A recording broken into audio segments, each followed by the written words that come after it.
Communication blind spots. What makes them particularly frustrating is the reality that they exist, and it's something that perhaps you've been doing your entire life. Perhaps you learned it from your mom and or your dad. Let's just start with three of them, just to give you just an idea of what it looks like. I know it's perhaps probably two of the most unintelligible, ignorant words a leader or a learner can say because it shuts down that process of learning and communicating. When you are talking to someone and they give you advice, even if it's bad advice, and you say, I know, it actually shuts down the process of information. And it actually it doesn't allow you to open up your mind to hear something that's said that maybe you just don't agree with. Number two, relating. In the relating process, especially in sales, your job is to find out what they want. When you take the information or when you take the energy that's going towards them, like wind in a sail, and you bring it back onto yourself, you change the entire energy in the room. They thought that it was about them because the wind is filling the sails and they're moving forward. And the minute you start talking about yourself, you just cut off their wind and you filled your sails. It's very, very subtle and it's very, very harmful.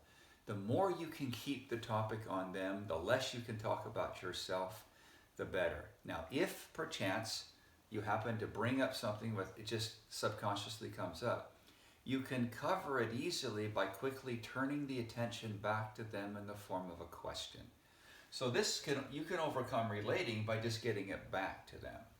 Lastly, seeking agreement. Seeking agreement is that process whereby you're trying to get them to agree that you're correct. We do this in arguing regularly.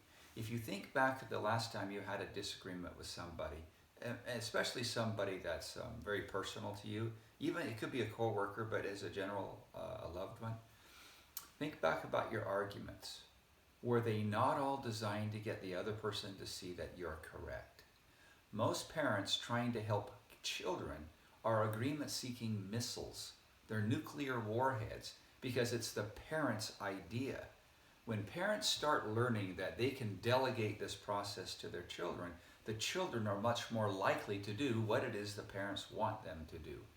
In sales, agreement-seeking means we solve the problem for them.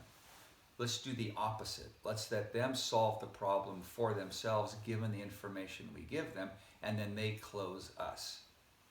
3 communication blind spots. Just be mindful of them.